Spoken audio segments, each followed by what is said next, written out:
أقيم الصلاة طرفي النهار.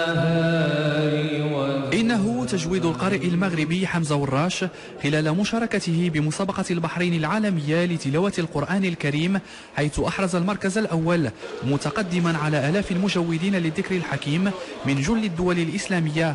حمزة وراش ذو 18 سنة وابن العاصمة الاقتصادية حل هذا الصباح بمطار محمد الخامس.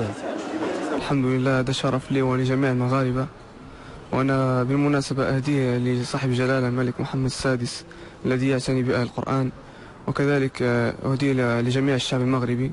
والحمد لله كنت من الخمسة الأوائل، ولما رحت للبحرين المسابقة النهائية حرزت المركز الأول بفضل الله، وهذا راجع لتوفيق الله عز وجل.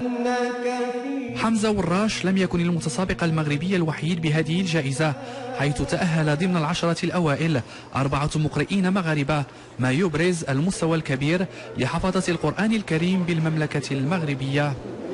الحمد لله، أنا جد سعيد بهذا الفوز، حققت المرتبة الرابعة في مسابقة القارئ العالمي، وهذه المسابقة ليس لها سابقة، أول مسابقة تسمى به القارئ العالمي، وأعطت الفرصة لجميع المشاركين من أنحاء العالم. الحمد لله الأمور كانت داس في أجواء طيبة وممتازة، وبهذه المناسبة لا يفوتني أن أهنئ الأخ ديالي حمزة وراش على رتبته الأولى.